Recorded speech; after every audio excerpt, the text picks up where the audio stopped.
Have you ever wondered who guards the guardians of our online world? Yes, our digital universe is vast and mysterious, an infinite expanse of information, connections, and possibilities. But with such potential comes an undeniable risk. The paradox of online security, the very systems that protect us, can also be our most significant vulnerabilities. And in this realm, where the line between right and wrong can often blur, there exist groups who operate in the shadows. Among these enigmatic entities is one that stands out: Anonymous. Known and feared, respected and reviled, they are a network of international hackers, a decentralized community that has been a part of the cyberworld's landscape for over a decade. They are known for their Guy Fawkes masks and their motto, "We are anonymous, we are legion, we do not forgive, we do not forget, expect us." But who truly are they? Are they digital vigilantes, upholding justice where traditional systems fail? Or are they agents of chaos, disrupting order for their amusement or ideological reasons? Their operations span a wide range, from exposing corruption and advocating for free speech to launching cyber attacks on government and corporate websites.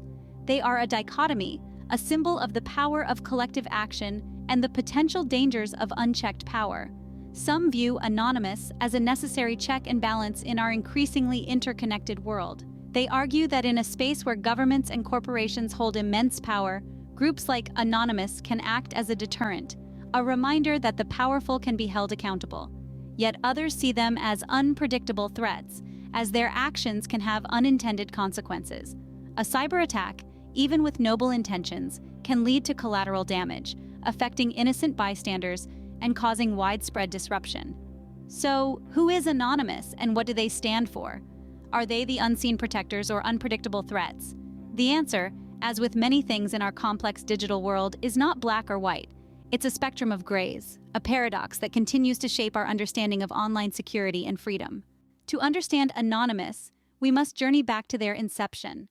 The year was 2003 on a platform called 4chan, a simple image board that would unknowingly birth a global phenomenon. 4chan was a bustling hub, a melting pot of ideas, humor, and digital culture where users could post anonymously. And it was in this anonymous chaos that the collective we now know as Anonymous was born. Initially, Anonymous was a nameless crowd of internet users, a nebulous collective identity adopted by anyone who wished to join the fray. Their activities were as varied as their members, ranging from harmless pranks to more malicious activities. They were a lawless band of digital jesters, their actions unpredictable, their motives unclear. However, as the years rolled by, Anonymous began to evolve. They shifted from simple internet trolling to coordinated actions, their targets becoming more specific, their operations more organized.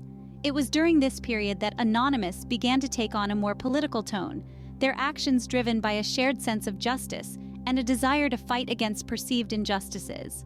This evolution was not without its controversies. The anonymity that 4chan provided allowed Anonymous to operate without fear of retribution, their activities often straddling the line between activism and vigilantism. Yet it was this very anonymity that also gave them their strength. It allowed anyone, anywhere, to become a part of Anonymous, to lend their voice to the collective, to fight for a cause they believed in. And so, Anonymous grew from a band of digital pranksters into a loosely associated international network. Their operations evolved from simple pranks to organized protests, their targets shifting from random internet users to corporations, governments, and institutions. They became a force to be reckoned with, a shadowy collective that could strike at any time, from anywhere. From pranks to protests, Anonymous had begun to make their mark on the digital world. As we move forward, we'll delve deeper into the operations that solidified their presence and the controversies that continue to surround them. Anonymous first flexed its collective muscle in 2008 with Project Chanology. This was a protest movement against the practices of the Church of Scientology, a momentous event that marked the beginning of Anonymous as a significant force in cyber activism. Project Chanology wasn't just about hacking or causing disruption online. It was a fully fledged movement that involved physical protests, prank calls, and other forms of demonstration. It all started when the Church of Scientology attempted to remove a promotional video featuring Tom Cruise, a prominent member of the church, from the internet. This act of censorship did not sit well with Anonymous. The group responded with what they called Operation Slick Pubes, a name as irreverent as the group itself. They flooded the church's communication channels with prank calls and faxes, crippling their ability to function effectively. But it wasn't just about causing chaos. It was a statement against the suppression of information, a stand for freedom of speech in the digital age. This was followed by Operation Party Hard, where members of Anonymous took to the streets, protesting in front of Scientology centers around the world. They wore masks inspired by the film V for Vendetta, a symbol of their commitment to anonymity and a testament to their collective identity. Project Chanology was a turning point for Anonymous. It was the first time they had organized a movement of such scale, the first time they had stepped out from behind their screens and into the real world. It demonstrated that they were not just a group of online pranksters, but a collective capable of rallying people towards a cause, capable of making real-world change. But more than anything, Project Chanology was a message to the world. It showed that the internet was no longer a place where information could be controlled or suppressed. It showed that in the digital age, power could shift from the hands of the few to the hands of the many. Project Chanology was just the beginning. The world was about to witness the true power of Anonymous. In 2010, Anonymous launched Operation Payback, a direct action for freedom of information. This was not just a mere campaign, but a war cry for the freedom of information on the internet. The operation was a series of attacks on major pro-copyright and anti-piracy organizations. The main agenda? To challenge those who sought to control and limit the free flow of information online. Anonymous saw these organizations as the gatekeepers, inhibiting the free exchange of data and knowledge.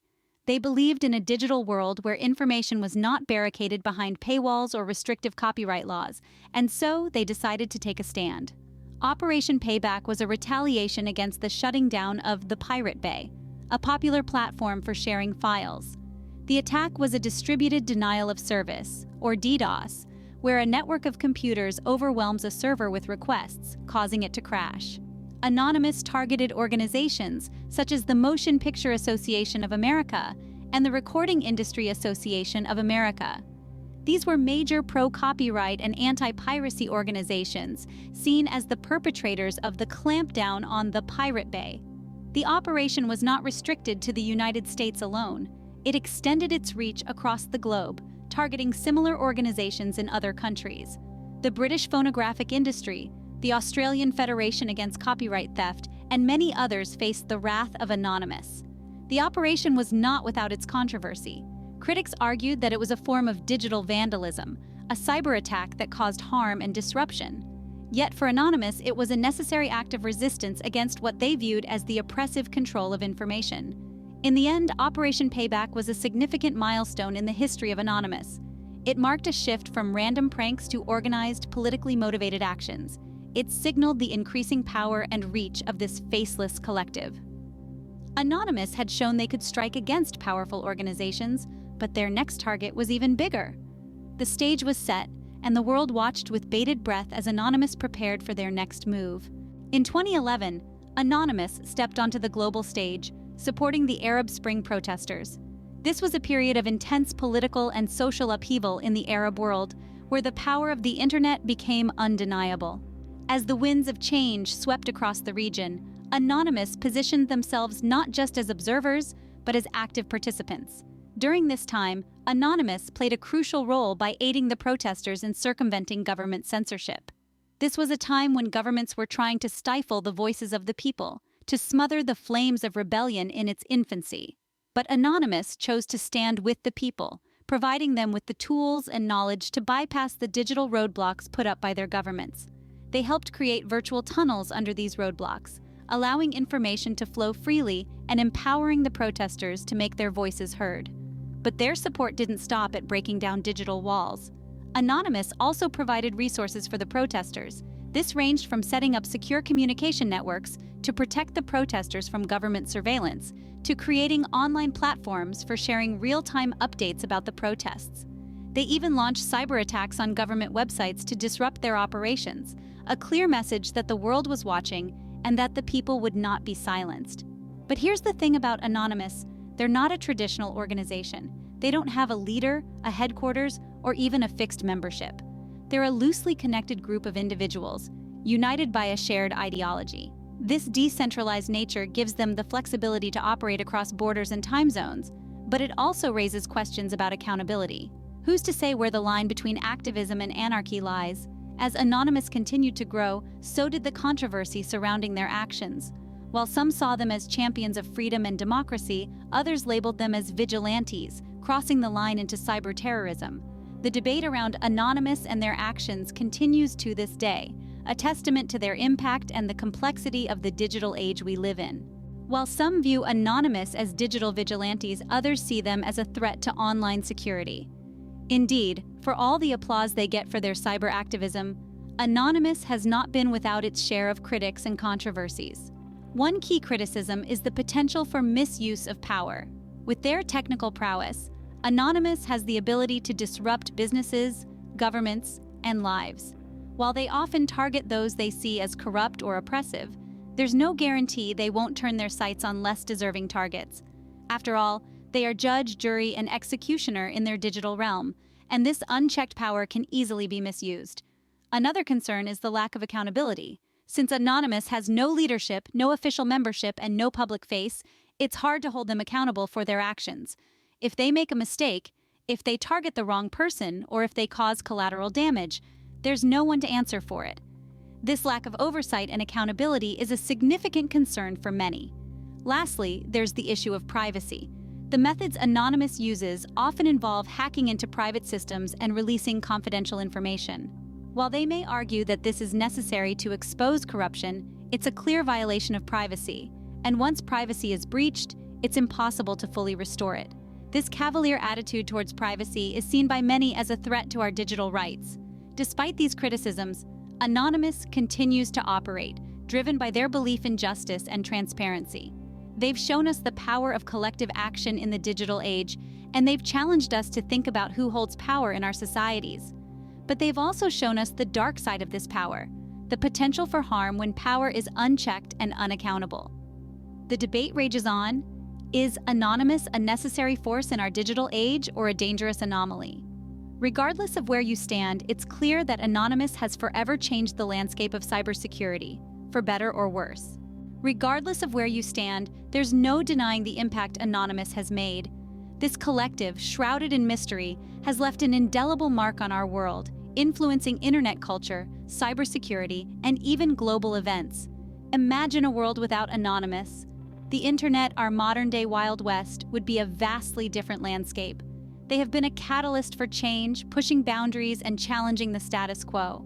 They've shown us the power of collective action, the strength of unity in anonymity. They've shaped the way we engage online, pushing us towards a more vigilant and informed digital citizenship.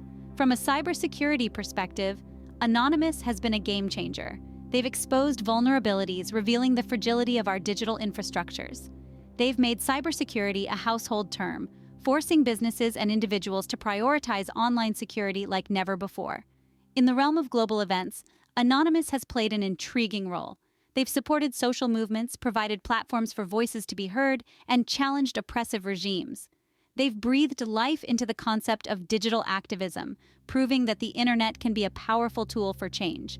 Yet, the impact of Anonymous isn't without controversy. Their methods, often involving hacking and leaking sensitive information, raise ethical questions. They've been hailed as champions of free speech and vilified as cyber terrorists. This dichotomy adds to their enigma, making them a complex and fascinating entity. The influence of Anonymous extends beyond the confines of the internet. It permeates our society, our politics, our conversations. It prompts us to question, to debate, to engage. It's a testament to the power of an idea, the strength of a collective, the potential of the internet. As we look to the future, one thing is certain. In an increasingly digital world, Anonymous is a force to be reckoned with. They've proven that anonymity online can wield significant power and influence. The question remains, how will this power be used and what impact will it have on our digital future? So, is Anonymous the hero or the villain in our digital narrative? In a world where technology increasingly shapes our lives, Anonymous stands as a paradox, an enigma. A group that started as a collective voice against perceived injustices, they've been hailed as digital revolutionaries, champions of free speech. Their actions have sparked change, given a voice to the voiceless, and forced powerful entities to face accountability. Conversely, they've been labeled as cyber terrorists, inciting digital chaos and compromising systems. Critics argue they wield their power irresponsibly, with their actions often resulting in collateral damage. The paradox of anonymous lies at the heart of our digital age. They're a mirror reflecting our struggle with the power of the internet, a testament to its potential for both liberation and destruction. In the end, perhaps anonymous is both the hero and the villain, a reflection of the complex and ever-changing digital world we inhabit.